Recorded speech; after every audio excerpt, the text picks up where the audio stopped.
Les velléités de Trump sur le Groenland sèment la pagaille sur les marchés financiers. Et l'indice de l'immobilier semble remonter. Mais faites attention, c'est artificiel. Il s'appelle Daniel Guggenheim, il nous fait la pluie et le beau temps concernant l'économie, en tout cas ce qui a buzzé dans la presse économique israélienne. Il est sur le plateau. Daniel Guggenheim, bonjour et bienvenue. Bonjour. Alors des nouvelles économiques en tout genre. Cette semaine, on va commencer avec les conséquences économiques des velléités de Trump sur le Groenland. Alors la question ici n'est pas à savoir si le Groenland va devenir américain, ça m'étonnerait, mais bon, on n'en est pas là. Mais les désordres que ça a entraîné du point de vue économique. Tout à fait. Vous avez parlé que je fais la pluie et le beau temps. Oui. Mais justement, le climat au Groenland est très froid et on se demande pourquoi, d'abord économiquement, Trump y est intéressé. Il faut savoir qu'il y a là-bas c'est pas nouveau, hein. Les États-Unis ont toujours été très intéressés, je crois même depuis 1949, si je ne me trompe pas, par le Groenland. Maintenant, ça c'est point de vue stratégique, c'est Oui. pour le dire, mais point de vue économique, c'est surtout ce qu'on appelle les minéraux rares, comme l'uranium, le fer et sans doute du pétrole et du gaz, que lorsque la glace sera complètement fondue, on va sûrement en trouver en dessous. Et donc, c'est ça qui intéresse Trump aussi. C'est aussi le fait, bien entendu, que c'est le passage entre la Russie et les autres pays. Et donc, toujours par rapport à la Chine aussi, toujours aussi point de vue commercial, il pense que c'est très, très important que ça soit sous influence américaine. Maintenant, comme vous l'avez bien dit, ces velléités ont provoqué de la pagaille sur les marchés financiers. D'abord, la première chose, ça fait longtemps que c'est pas arrivé à ce point-là, c'est que l'euro a bien remonté par rapport au dollar. Il est revenu à 1,17 à peu près, alors qu'il descendait, parce que l'Europe s'est montrée assez unie par rapport à ça. Et également, le fait que Trump menacé de nouveau de faire les droits de douane très importants a fait que ça a fait baisser le dollar parce qu'on pense que ça va coûter cher aux Américains, etc. Et donc, ça peut faire baisser le dollar. Il faut dire d'ailleurs que par rapport aux droits de douane qu'il avait fait, il n'avait pas arrivé au point qu'il avait pensé au début, mais ça a aidé à diminuer le déficit commercial aux États-Unis, ce qui était un de ses principaux objectifs. Maintenant, pour revenir dans les chiffres, toujours je donne ça. Par exemple, par rapport au shekel, il a aussi un peu baissé parce que le shekel est très sensible à ce qui se passe sur les marchés et aussi à ce qui se passe sur le dollar. Et donc, on avait un dollar qui était à 3,13, il allait sur les 3 shekels, là il a un peu remonté à 3,17, un truc de ce genre. Et l'euro, surtout l'euro, cette semaine on l'a trouvé à 3 shekels 60, il faut revenir plus d'un an pour pas voir ça. Ouais, et là, ça a baissé un peu. Et là, il a remonté à 3,71, justement, comme je l'ai dit, par rapport à ce qui se passe sur le dollar et le fait aussi que la bourse américaine est beaucoup baissée, comme d'ailleurs les bourses du monde entier, parce que les financiers n'aiment pas l'incertitude. Maintenant, je voudrais quand même rappeler aux gens la chose suivante. Comment ça s'est terminé il y a quelques mois, en avril dernier, où il y avait tout le balagan, le pagaille dont on avait parlé ici?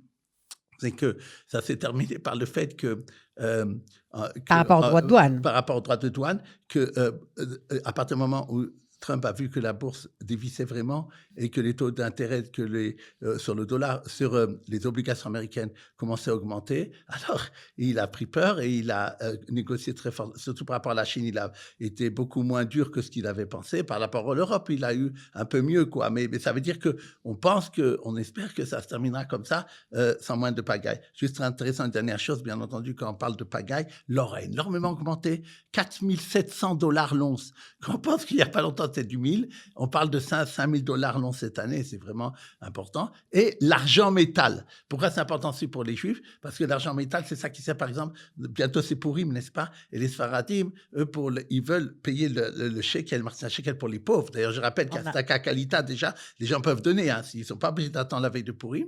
Et donc, Machatzit shekel, les Sfaradim donnent en poids argent. Et ça a énormément augmenté cette année. Je crois que c'est de l'ordre du 100 shekels. Le truc sera très, très cher.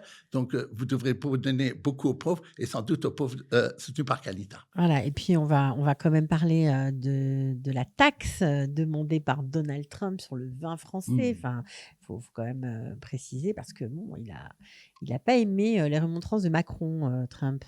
Ça aussi, il a parlé effectivement 200% sur les vins français. Et encore une fois, il fait souvent beaucoup de menaces et les gens disent que finalement, c'est un homme d'affaires, finalement, il s'arrange. Il faudra voir comment ça se passe. Disons que j'ai l'impression que ça se calme un peu sur les marchés financiers, sur le show. Ça a été une petite tempête. Mais enfin, il faudra voir également ce qui va se passer, bien entendu, avec l'Iran. Tout ça est dans l'air, quoi. Il y a la politique et la stratégie et l'économie qui est très liée en ce moment. Bon, alors, on va parler maintenant d'inflation. Alors, l'inflation, apparemment, oui, est en baisse en décembre, puisque l'indice de décembre a été de 0. Mais il faut faire attention à ce que ça ne soit pas artificiel, Daniel. Est-ce que vous pouvez nous expliquer pourquoi? Oui. On a vu des choses dans l'indice qui ont augmenté, les billets d'avion, par exemple, il y a d'autres choses. On se demande si c'est bien sérieux, tout ça. Alors, je dis indice en trompe-l'œil, c'est pas moi que seulement, comme vous dites, je me base sur les spécialistes financiers qui critiquent souvent et avec raison ce qu'on nous donne comme chiffres de l'Institut statistique. Il faut toujours analyser ce qui se passe. Qu'est-ce qu'on voit comme exemple, vous avez raison de le dire. D'abord, qu'est-ce qui a beaucoup augmenté ce mois-là? En décembre, on parle bien entendu, ce sont les billets d'avion de plus 4,1%. Il faut dire que les Israéliens sont beaucoup repartis. J'ai entendu parler de plus de 80 000. C'est normal, c'est revenu à une situation plus sécuritaire et aussi la plupart des avions marchent. Et, Lufthansa avait annulé par-ci par-là, mais disons les choses se sont calmées. qu'en gros, ça s'est calmé et donc c'est important. Mais c'est quand même pas, ça représente pas la population israélienne, quoi. Si c'est 80 000, il y a 10 millions de personnes ici, ils voyagent pas tous les jours à Chypre ou je ne sais pas.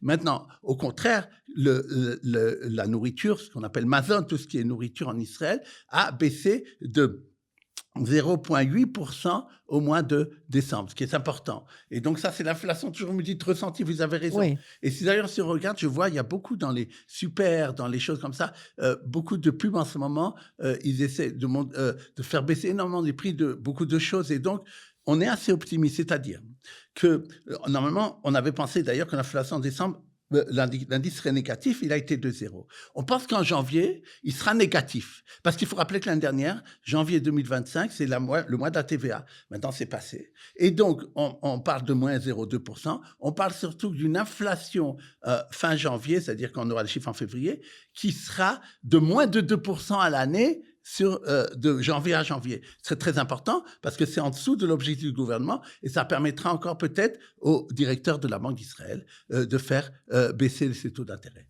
Alors, il y a un autre indice en général, enfin quelque chose de très important, c'est l'immobilier. Alors, là, on en est où? Ça monte, ça descend? Est-ce que c'est une augmentation, si c'est le cas, réelle, virtuelle? Voilà. On en est où? Alors, l'immobilier, je voudrais d'abord dire une petite seconde sur la location, qui ont encore augmenté assez important, surtout pour les nouveaux locataires, 4,7%. Il y a un problème de location en Israël, on le sait ici, et ça, c'est surtout dans les endroits qui sont demandés, et ça, c'est un problème. Oui, parce qu'il y a beaucoup d'appartements achetés qui restent vides, qui ne sont pas loin. Alors, justement, qu'est-ce qui se passe? Il y a eu un choc dans les spécialistes, parce que l'Institut statistique, au contraire d'ailleurs de ce que dit le ministère des Finances, a dit que sur la période novembre-décembre, nous avons toujours un délai. Ils ne savent pas, octobre-novembre, parce qu'ils n'ont pas encore les chiffres de décembre lorsqu'ils ont publié, a augmenté de 0,7% par rapport aux 2 mois d'avant. Et sur un an, on est pratiquement étal. Alors, on était étonnés parce qu'on avait, pour l'impression, tous les mois, on nous disait que ça baisse un petit peu et on avait un sentiment que c'était de nouveau des acheteurs, un marché d'acheteurs.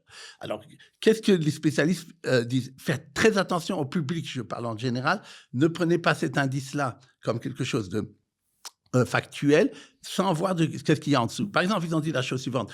On a eu des statistiques disant qu'il y a plus d'appartements en Israël que de familles qui ont besoin de l'habiter. C'est-à-dire, il y a 3 100 000 appartements contre 2 900 000 familles qui pourraient. Donc, il y a comme je dis, un surplus d'appartements. Il y a eu plus de constructions qui ont commencé l'année dernière, en 2025, que d'augmentation de la population. Tout ça, donc, montre qu'il y a tassement au niveau. Et normalement, ça devrait faire tasser les prix de l'immobilier. Mais surtout, ce qui se passe, c'est que les promoteurs ont besoin de vendre leur stock comme vous l'avez dit.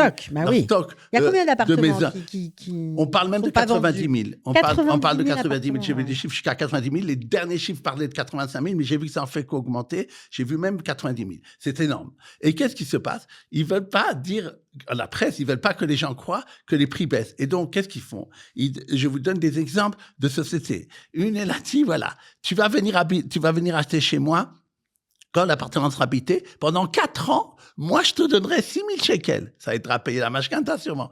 C'est énorme. Un autre, il dit, une autre, c'est Azorim, on ne peut pas la nommer. Mais tout ça pour ne pas faire baisser le prix de l'appartement. Voilà. On garde le même prix assez élevé, mais en fait, c'est moi qui te rembourse, quoi. Voilà. En gros, c'est ça. Oui. Azorim qui dit, tu achètes un appartement dans mes projets, là-dessus, 1 million de shekels, des fois, ça peut représenter la moitié du prix. Je te le donne en prêt gratuit pendant 10 ans. Ça a un coût, ça. Celui qui achète, ça veut dire pour lui, c'est moins cher que s'il avait dû prendre une mashkanta de 1 million de shekels. Surtout qu'il faut savoir, c'est 1 million de shekels, c'est entre 5 et 7 000 shekels remboursés par mois. Donc, c'est assez intéressant. Maintenant, une autre qui dit, voilà, tu peux m'acheter un appartement et si tout d'un coup, comme d'ailleurs le ministère des Finances a dit, les gens doivent se dédier. Chez moi, tu peux te dédier, mais tu n'auras pas besoin de me payer ce qu'on appelle des pitsoum, c'est-à-dire des dommages et intérêts. Tout ça fait que les gens... C'est de la vente forcée. Voilà. On peut dire que c'est de la vente forcée. Voilà. Bon, bref. Donc, on comprend que cet indice est certes à 0, mais finalement, il faut bien voir ce qu'il se cache en dessous. On va continuer avec un sujet plutôt consumérisme, puisque ça nous touche, à nous tous, surtout si vous prenez les transports en commun, eh bien, Egged a annoncé que justement, on pourrait payer dans le bus, dans le tram, etc., avec la carte de crédit, sans aucun abonnement, sans aucune application, directement avec sa carte. Alors, c'est plutôt une bonne nouvelle ou pas, Daniel ? Alors, précisons, à partir de dimanche prochain, Egged a dit à Jérusalem, Haïfa et Eilat, je permettrai dans les bus, pas dans les trams. Dans les trams, ça existe peut-être à Dan, à Tel Aviv, je sais pas. En tout cas, dans les bus Egged. Je parle des bus Egged. Il faut être très, très précis là-dessus. Maintenant, qu'est-ce qui se passe ? Qu'est-ce qu'ils ont dit? Donc, c'est fait pour qui? Généralement, ça veut dire les touristes. Des gens arrivent ici, ils savent pas qu'il y a des RAFCAF, comme on appelle ça, les abonnements. Donc, le plus simple pour eux, c'est de payer avec leur carte. Donc, ces gens-là, ou bien quelqu'un a oublié sa RAFCAF à la maison, des trucs comme ça. Alors lui, il va donc pouvoir maintenant, là où vous payez normalement avec votre RAFCAF, justement avec votre billet, ou bien vous mettez votre instrument, vous pouvez mettre votre carte de crédit devant et vous pourrez payer. Maintenant, quel est le problème? C'est que quand on achètera de cette façon-là, il faut le savoir, il n'y aura aucune réduction. Normalement, par exemple, quelqu'un qui prend plusieurs fois le bus, pas seulement 2 fois, en 90 minutes, ça ne lui coûte pas la deuxième fois. Un seul ticket. Et là, chaque fois, il devra repayer. Deuxièmement, il y a beaucoup de populations qui ont des réductions pour le transport en public, encouragées par le ministère d'ailleurs des Transports, pour justement encourager les gens d'aller dans les transports publics. Ça peut être des jeunes, les étudiants, même les gens qui sont âgés, ce qu'on appelle les dramatiques, ils ont même la gratuité totale.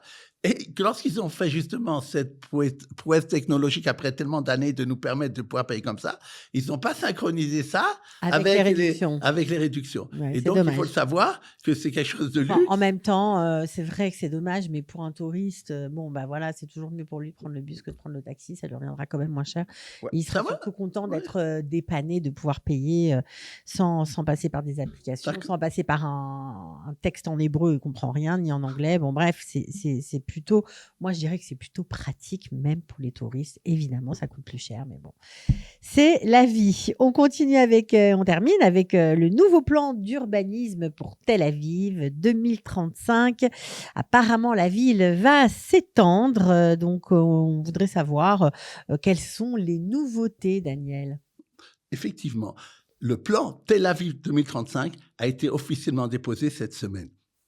Et le public, d'ailleurs, a le droit, à point de vue légal, de dire s'il a des remarques à faire là-dessus, on dirait même des oppositions. Et ce n'est qu'à la fin 2026 qu'il sera officiellement, sans doute, mis à l'œuvre. Ça nous permet une perspective de 10 ans. D'ailleurs, cette perspective de 2035 est une base pour ce qu'on appelle le Tel Aviv 2050-2075. Je crois que c'est très, très important et très intéressant de nous donner une perspective, et aussi pour tous les agents économiques autour, de voir où on va. Alors, il y aura combien de personnes déjà en 2035 ? 600 000 personnes.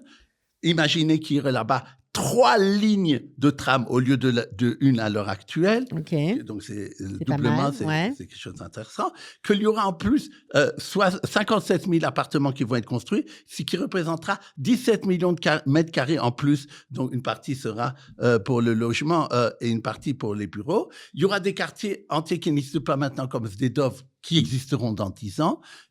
Tout ce que vous voyez maintenant à Tel Aviv, les tours et tout ça qui est en train de se faire, ils doivent être terminés en 2035. Donc, imaginez-vous que c'est. Il y aura Donc, aussi des quartiers qui vont être où il y aura, comment dire, une volonté de la part de Tel Aviv de les pousser, comme par exemple ce qu'on appelle Tahana Merkazit, la nouvelle gare, où il y aura là-bas des tours qui vont être construites de 40 étages, et aussi l'endroit qu'on appelle Glilot, aussi va être, lui, on va permettre jusqu'à même 60 étages. Donc, ça va être, comme vous l'avez dit, Un petit Singapour, voilà. officiel. Oui, oui. Ouais. Extension de la ville de Tel Aviv qui permettra une augmentation de la population. Voilà, et puis peut-être les nouveaux quartiers seront un peu moins chers que ce qui existe à l'heure actuelle, on espère vraiment, en tout cas pour tous les habitants de cette belle ville.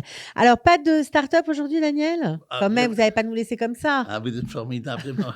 Vous une devinette. Je vais vous dire, toute la presse a parlé d'une société cette année qui s'appelle, cette semaine, Next Vision. Cette société qui fait dans l'armement, un start-up sur l'armement. Elle a augmenté depuis le début de l'année de 25%. Et si on regarde en arrière, 3 mois, 80%. Et j'ai vu des chiffres de plusieurs milliers de pourcents depuis 3 ans. C'est un bon plan pour investir. Je pense qu'elle a de l'avenir, oui. Bon, voilà.